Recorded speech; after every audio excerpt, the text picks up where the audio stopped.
Grippe aviaire. La grippe aviaire est une maladie virale qui sévit chez les oiseaux et dont le taux de mortalité est très élevé chez les oiseaux d'élevage, poulets, oies, etc.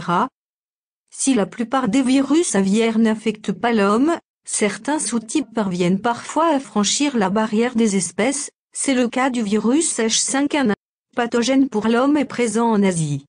À l'heure actuelle, la transmission du virus ne se fait que de l'animal à l'homme, mais les autorités sanitaires redoutent une évolution du virus vers une forme transmissible d'homme à homme, porte ouverte à une pandémie. Cause. La grippe aviaire est une infection provoquée par des virus grippaux de type A, et en particulier par les sous-types H5, H7 et H9. Cette infection peut toucher presque toutes les espèces d'oiseaux, sauvages ou domestiques.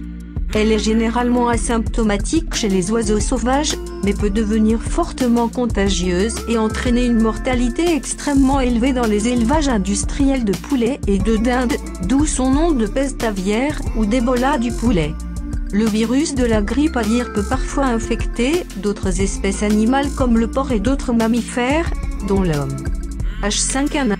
Quel risque en France et dans le monde? Le virus de la grippe aviaire H5N1 a été repéré pour la première fois en 1997, lors d'une épidémie à Hong Kong, causant la mort de 6 personnes. Il est réapparu fin 2003, provoquant d'abord des épizooties, maladie touchant uniquement des espèces animales, chez les volailles dans plusieurs pays d'Asie, suivi des premiers cas humains. Une transmission interhumaine via l'apparition d'un nouveau sous-type. À l'heure actuelle, dans tous les cas humains avérés de grippe aviaire, les personnes étaient en contact direct avec des volailles infectées et les très rares cas de transmission entre humains du virus H5N1 sont restés épisodiques. Cependant, la menace est toujours réelle, la propagation de l'infection chez les oiseaux augmente la probabilité de l'apparition d'un nouveau virus grippal dans la population humaine.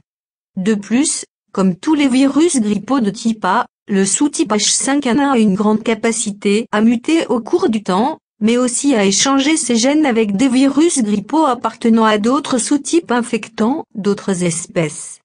Le risque de voir apparaître un nouveau virus capable de se transmettre d'homme à homme est à prendre en considération.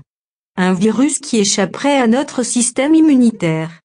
L'apparition d'un virus grippal appartenant à un sous-type viral totalement inconnu de la population humaine, comme H5N1 rend inefficace la mémoire immunitaire de la population générale générée au cours des épidémies saisonnières dues aux virus grippaux classiques, actuellement pour les types A, H3N2 et A, H1N1, PDM09. Ceci est en faveur d'une pandémie, une dissémination rapide et mondiale du virus. Les scénarios probables de l'apparition d'un nouveau sous-type. Comment un changement soudain de sous-type peut-il survenir? 2 cas sont envisageables. La première possibilité serait que la circulation d'un sous-type de virus circulant au sein de la population humaine s'arrête pendant plusieurs années, mais que le virus reste présent dans une population animale. Dans ce cas, si la population animale est en contact direct avec un être humain, elle pourra alors lui transmettre à nouveau le virus.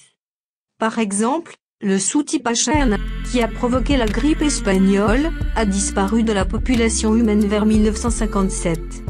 Pourtant, il est resté présent chez le porc, ce qui lui a permis de réapparaître chez l'homme 20 ans plus tard, en 1977. La seconde possibilité est qu'un sous-type viral soit nouvellement créé par réassortiment génétique. Un tel phénomène se produit lors d'une co-infection d'un hôte par 2 virus différents, dans le cas présent un virus aviaire et un virus infectant les mammifères, l'homme. Au sein d'une même cellule, les 2 virus vont se multiplier, produisant de nombreuses copies de leur génome. Lors de l'assemblage des nouveaux virus, des virus mosaïques ayant incorporé aléatoirement des segments de génome de l'un et de l'autre des virus parentaux seront formés. Si l'un de ces nouveaux virus possède des segments des protéines H5 et N1 propres au virus aviaire, il échappera complètement à la reconnaissance du système immunitaire humain. S'il possède également des gènes qui lui permettent de se multiplier efficacement chez les mammifères, il aura alors la capacité de se transmettre d'homme à homme aussi efficacement que la grippe classique. Veille et prévention. Face au risque de pandémie grippale, l'Organisation mondiale de la santé (OMS) souligne l'importance de surveiller l'apparition de flambées dans les populations de volailles et d'oiseaux migrateurs et les maladies respiratoires chez les sujets exposés à des volailles infectées, de prendre rapidement les mesures de lutte préconisées par la Food and Agriculture Organization (FAO) et l'Organisation mondiale de la santé animale (OIA), et d'identifier les virus dans les laboratoires de référence. Les mesures d'hygiène. Le virus de la grippe aviaire se propage en général par contact avec des oiseaux infectés. L'une des principales mesures de sécurité pour endiguer la maladie consiste donc à observer de bonnes pratiques d'hygiène, lavage régulier des mains, port d'un masque. Le dispositif de veille français. Santé publique France, anciennement Institut de veille sanitaire, a pour mission de surveiller l'état de santé de l'ensemble de la population française et d'alerter les pouvoirs publics en cas de menace pour la santé publique. Dans le cadre du plan de lutte contre une pandémie grippale, la Direction générale de la santé (DGS) a élaboré un plan gouvernemental de lutte et demandé à l'INV, devenu Santé publique France, d'estimer l'ampleur qu'aurait un tel événement en France et l'impact épidémiologique de différentes stratégies de lutte. Comme plusieurs autres pays européens, la France a intensifié la surveillance des oiseaux sauvages pour mieux appréhender la circulation des virus grippo-aviaires. Les mesures en France en cas de pandémie. Le plan gouvernemental de lutte élaboré par la DGS distingue différentes phases pour une mise en œuvre graduée des mesures de lutte, visant à ralentir la vague épidémique pour donner le temps aux autorités de s'adapter aux conditions réelles de la pandémie et de limiter le risque de désorganisation des structures de soins. La première mesure de lutte consiste à supprimer tous les réservoirs aviaires susceptibles de contribuer à la propagation de l'épidémie, abattage systématique de poulets et autres volailles. Le premier élevage industriel touché serait donc dépeuplé et un vide sanitaire serait organisé. Il en serait de même pour les autres élevages de volailles dans un rayon fixé par les autorités vétérinaires. Si le risque de pandémie sont précisés, des mesures draconiennes pourraient être imposées, limitation des déplacements, fermeture des frontières, arrêt des transports en commun. Certaines de ces mesures pourraient être prises dès la confirmation de cas de transmission d'homme à homme. Dans les pays touchés par le virus. Lorsqu'un foyer animal est identifié, les mesures consistent en une mise en quarantaine suivie de l'abattage des animaux infectés et des animaux potentiellement exposés. Des procédures de décontamination du matériel utilisé doivent alors être appliquées afin d'éviter une contamination entre fermes. En juillet 2005, une conférence internationale, sous l'égide de l'OMS, de l'OIA et de la FAO, a statué sur les mesures nécessaires pour prévenir la transmission du virus.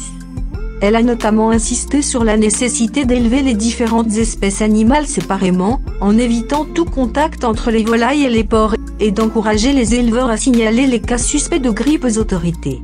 En dehors des recommandations destinées à l'élevage, des mesures de précaution individuelles sont recommandées pour les personnes exposées à des volailles infectées. De même, pour les voyageurs se rendant dans des zones où il existe des foyers animaux, il convient de respecter certaines précautions. Les traitements. Un vaccin pour prévenir la maladie. Chaque année, l'industrie pharmaceutique produit des vaccins dirigés contre les souches de virus grippaux humains les plus récents. Pour les pays de l'hémisphère nord, la composition de ces vaccins est décidée par l'OMS au mois de février, afin que les vaccins soient disponibles en octobre, avant le début de la nouvelle saison grippale. L'OMS a également lancé une initiative pour le développement d'un vaccin antipandémique. Ce candidat vaccin, toujours en développement, est issu d'une souche isolée au Vietnam en 2004. Cependant, il pose de nombreux problèmes dont le plus important est que le virus pandémique n'existe pas encore. La surveillance épidémiologique orchestrée par l'OMS permet de vérifier que l'évolution des souches les plus récentes de virus H5N1 ne remet pas en cause l'efficacité du vaccin, comme cela a été le cas en 2004, ce qui a signé l'arrêt du développement du vaccin fabriqué à partir d'une souche de 2003, et la reprise du programme vaccinal à partir d'une souche isolée en 2004. En tout état de cause, il faut entre 6 et 8 mois pour développer un vaccin, d'où l'importance des traitements antiviraux pour combattre la pandémie dans un premier temps. La vaccination consiste à introduire dans l'organisme un agent, virus, bactéries ou molécules, qui va sensibiliser le système immunitaire, sans être pathogène. Le sujet vacciné spécialise certaines de ces cellules et fabrique des anticorps contre ces molécules étrangères. Lors d'une infection ultérieure par le même agent, l'organisme sera capable de combattre l'infection. Antiviraux. S'il n'existe pas aujourd'hui de vaccin, il existe en revanche 2 antiviraux efficaces contre les virus grippaux classiques ou aviaires. Ces molécules inhibent l'activité d'une enzyme du virus, la neuraminidase. Elles peuvent être utilisées en traitement curatif, et l'une d'elles en traitement préventif.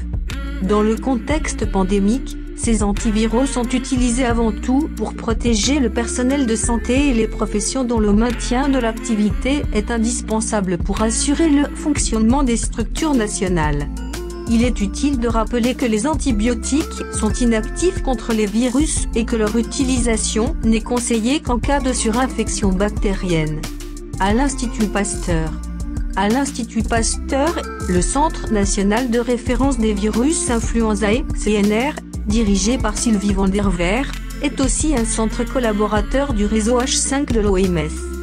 Dans ce cadre, il a effectué en 2003 la caractérisation de souches de virus H5N1 envoyées par les différents instituts du réseau international des instituts Pasteur et transmis ses résultats en temps réel à l'OMS, contribuant à la surveillance épidémiologique constante de la grippe aviaire. Le CNR est aussi impliqué dans le réseau, qui surveille l'apparition du virus chez les oiseaux sauvages en étudiant les échantillons provenant de 2 sites sensibles, la Camargue et les Dombes. Cette surveillance est essentielle pour suivre l'évolution des virus H5N1, mettre éventuellement en évidence une éventuelle dérive antigénique de ces virus ou des événements de réassortiment, qui pourraient être à l'origine de l'adaptation du virus H5N1 à l'homme. Merci de partager et n'oubliez pas de vous abonner.